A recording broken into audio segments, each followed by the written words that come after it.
My dear friends, मैं हूँ सावित्री और हार्दिक स्वागत हमारे अच्छा ज्ञान चैनल पे। तो आज का सेट 4 का क्वेश्चंस, आज इंग्लिश पेडागोजी का हम डिस्कस करेंगे।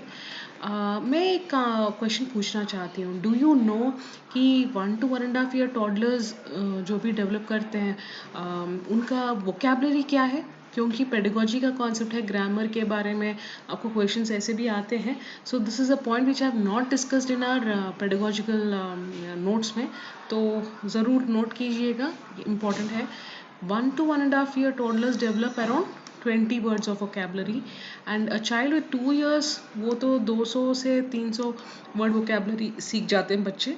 और vocabulary grows around 900 to 1000 words by the time child is 3 years old.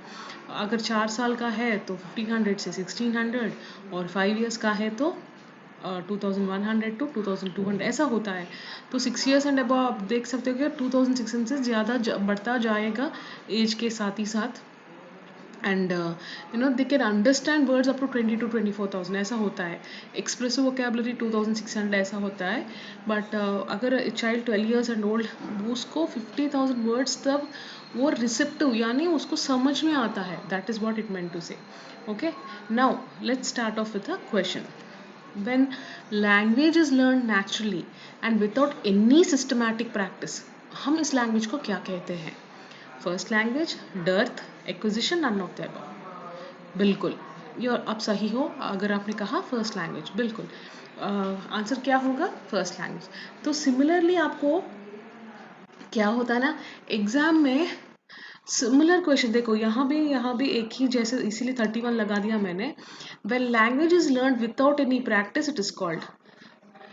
यहाँ क्या पूछा है? When language is learn naturally and without any systematic practice. लेकिन ये एक और साल में ऐसे दिए गए हैं कि when language is learn without any practice it is called क्या? लर्निंग, फर्स्ट लैंग्वेज, एक्विजिशन या एरुडिशन। एरुडिशन यानी quality of having showing great knowledge और लर्निंग। तो आंसर आपका क्या होगा फिर से? Yes, first language, right. तो coming to the next question. Effective instructors teach students strategies using minimum responses, recognizing scripts, and using language to talk about language. These strategies help students to, देखो, effective instructors teach student strategies यानी जो instructors हैं अच्छे सिखाते हैं, बच्चे को strategy सिखाते हैं और मिनिमम रिस्पॉन्सेज जैसे देना, स्क्रिप्ट्स को जैसे बोलना, यूजिंग लैंग्वेज को कैसे यूज़ करना, हाउ टू बात करना, ये सब सिखाते हैं। तो ये स्ट्रैटेजीज बच्चों को कैसे हेल्प करते हैं स्पीकिंग में, रिटन में, लिसनिंग में या रीडिंग में? बहुत ज़्यादा क्या होगा इसका ऑप्शन? आप बताओ। Yes, it will language to talk about language देखो, he is using language to talk about language यानी, तो आंसर आपका होगा स्पीकिंग। तो effective instructor T student strategies यानी उनका रेस्पॉन्सेज उनका लैंग्वेज यूसेज के लिए, तो आपका ऑप्शन यहाँ बेस्ट ऑप्शन होगा स्पीक।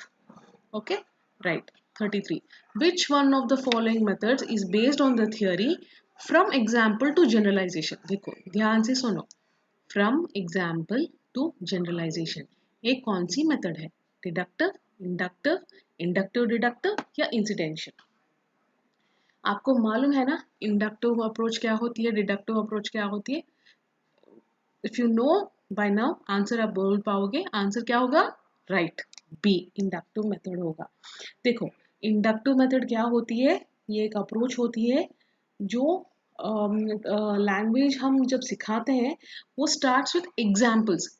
इंडक्टिव मेथड में हम एग्जाम्पल्स को सिखाते रूल्स को बता देते हैं। लेकिन अगर डिडक्टिव मेथड है तो क्या होता है? Approach starts by giving learners rules, then example and then practice. ये होगा डिडक्टिव। इंडक्टिव का ऑपोजिट। ओके, तो हमारा आंसर यहाँ पे क्या होगा? एग्जाम्पल से जनरलाइजेशन तक inductive method. Next, what should be the order of the processing of remedial teaching? देखो 1 2 3 4 5 सेटिंग्स ध्यान से 2-3 बार पढ़ लेना, तब आपको ऑर्डर समझ में आ जाएगा। ये ऑर्डर्स हैं: collecting and preparing the support materials, adopting curriculum, choosing the appropriate teaching strategies, organizing teaching materials, setting teaching objectives.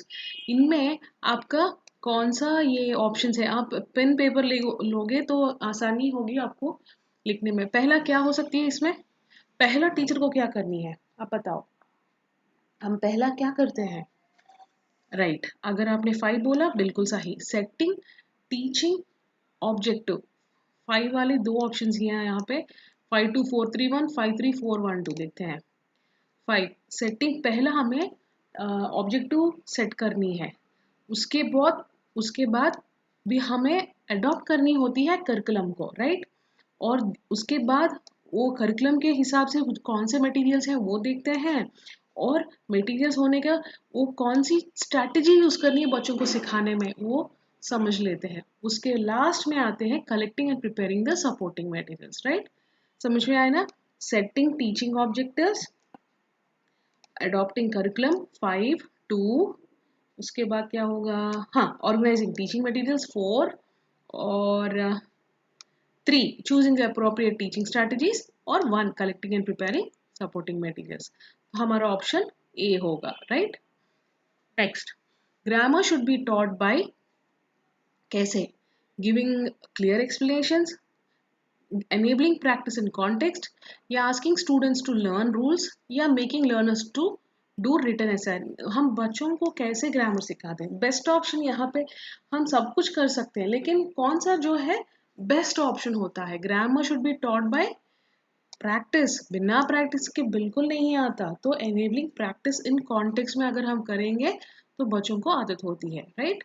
Next, there are 44 sounds in English, out of which there how many sounds are vowels and how many are consonants. याद है, sounds of vowels are, क्या है यहाँ पे option आपका क्या है, freeze हो गए, शैल आई, ओके आंसर आपका होगा ए, 20 साउंड्स ऑफ वोवेल्स होंगे और कॉन्सोनेंट्स 24 होंगे। देखो ग्रामर जब भी हम बोलते हैं ना, this is the backbone of any language, जो कुछ हम कहते हैं,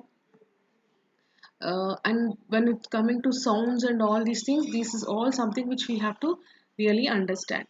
Next, uh, which one of the following is not true about the status of English language across the world? English as a native language, देखो फिर से बोल ध्यान रखो, which of the following is not true about the status of English language, status of English language, English as a native language, option B English as a heritage language, option C English as a foreign language, option D English as a second language. तो answer क्या होगा यहाँ पे, बिल्कुल सही answer आपका होगा right, English as a heritage language across the world, ये बात सही नहीं है, okay, it is not true, तो वो होगा आपका आंसर। नेक्स्ट, आप अभी तक आपके सीडीपी में भी इनके बारे में बहुत पढ़ चुके होंगे, बिकॉज लैंग्वेज एंड थॉट में इन सब के बारे में बहुत डिस्कस कर चुकी हूँ, okay. The study of words and the meanings is known as क्या, हम उनको क्या बोलते हैं, बिल्कुल semantics, semantics are study of words and the meanings, right. Word हो या फ्रेज हो, सिमेंटिक्स क्या होते हैं, मीनिंग ऑफ वर्ड हो, फ्रेज और टेक्स्ट जो भी है उनको सिमेंटिक्स बोलते हैं, राइट। एटिमोलॉजी, एटिमोलॉजी इज क्या, it is a science of what, etymology is a science of, yes, knowing the origin of words। Etymology means उसका ओरिजिन क्या है, रूट वर्ड, ऐसे सब कुछ हम बात करते हैं ना, लॉजी मीन्स क्या है, या यू नो रूट वर्ड्स जो कुछ हमने सीख चुके हैं ऑलरेडी। फॉर एग्जाम्पल जब लॉजी आता है, बायो मीन्स बायोलॉजी, जब बोलते हैं bio is all about science, study of, logy means ऐसा know root words. So here etymology is nothing but science of knowing the origin of words, कि वो word कहाँ से आया है। Next, a word gets its meaning, यह क्या है, in relation to its context, या फ्रॉम डिक्शनरी ओनली, स्पेलिंग, या फ्रॉम इट्स ओरिजिन। देखो वर्ड गेट्स इट्स मीनिंग, कहाँ से वर्ड को मीनिंग आता है, बिल्कुल फ्रॉम इट्स ओरिजिन। अभी अभी we discuss something similar to that, from the origin. Etymology is nothing but science of knowing the words, origin of words. तो एक वर्ड का मीनिंग भी उस ओरिजिन से ही जुड़ा होता है. ओके, नेक्स्ट द फर्स्ट, इस वीडियो में I have discussed 15 questions. I will be discussing 15 questions. Okay, तो स्टे ट्यून लास्ट तक, बहुत इंपॉर्टेंट क्वेश्चंस हैं ये सब. The first generation learners are those who are coming first time to school to seek admission, you are learning Hindi for the first time, you are learning English for the first time, the first from their family to come to school. देखो first generation वाली बात जब भी आता है it means उनके family में वो पहले व्यक्ति होते हैं. You know, he is a first generation entrepreneur बोलते हैं, यानी बिजनेस में या कोई में वो वही उनके फैमिली में पहला आदमी है ऐसा. तो हियर फर्स्ट जनरेशन लर्नर यानी उनके फैमिली से वो पहला व्यक्ति है जो स्कूल जा रहा है. Okay, next, a good paragraph writing in English involves. Paragraph writing में क्या क्या होना चाहिए इंग्लिश में? Option A, correct punctuation marks. B, idea, presentation, coherence. C, flowery language. D, legible handwriting. एक अच्छा पैराग्राफ होना है तो उसमें, हाँ बिल्कुल, आइडियाज होना है, प्रेजेंटेशन होना है, कोहेरेंस होना है, राइट. पंक्चुएशन ये सब अलग बात है. अगर पहला सही पैराग्राफ होना है तो प्रेजेंटेशन कैसे करेंगे, आइडिया और उनमें relation, all that, right. Next, children can best learn a language when they are having a good textbook या प्रोफेशनल लैंग्वेज टीचर, इनहिबिशन या मोटिवेशन. हम लैंग्वेज कब कैसे सीखते हैं आप बताओ, हम कैसे सीखेंगे? एक अच्छे टेक्स्ट बुक होने से हमें लैंग्वेज आ जाता है? अच्छे टीचर्स होने से नहीं. बिल्कुल, हमें बिल्कुल मोटिवेशन की ज़रूरत होती है. कभी लैंग्वेज सीखना है, अगर मैं इंटरनली मोटिवेटेड नहीं हूँ कि सीखना है, मुझे पढ़ना है, बात करना है, then I will not learn that language. तो मोटिवेशन होगी फैक्टर यहाँ पे. Next, at the upper primary stage a child should acquire vocabulary of. Upper primary stage में बच्चे को कितना, out of acquire minimum vocabulary क्या हो सकती है यहाँ पे? Yes, upper primary means 3000 words. अभी अभी हमने डिस्कस किया है ना बच्चों के बारे में, 6 years एंड ऑल 5 years. तो बच्चे that will be around 3000 words approximately and beyond. ये क्वेश्चन मार्क वाली बात फॉरगेट इट, हाँ निकाल देते हैं. Will go to the next question now. Okay, last question. Education research shows that vocabulary strongly relates to. Educational research shows that vocabulary strongly relates to reading comprehension, intelligence, general ability या all. हाँ बिल्कुल, answer होगा आपका all, right? So with this we are done with our set 4 English practice questions. ज़रूर note कीजिएगा, practice once again, जो भी important point है ज़रूर लिख लीजिएगा. And wish you all the best. Hopefully July 5th को एग्ज़ाम 90% नहीं होगा. अभी तक कोई अपडेट नहीं है हमारे सीटेट बोर्ड से, तो let's hope for the best. थोड़ा पोस्टपोन हो तो ही बेहतर होगा, क्योंकि ये कोरोना पैंडमिक में सही नहीं होगा. हर स्टेट्स में ये लॉकडाउन जो कुछ है, तो we'll have to check. Okay, wish you all the very best. लेकिन हमारा प्रिपरेशन कभी ख़त्म नहीं होगा. Okay, all the very best. Good night, take care, see you.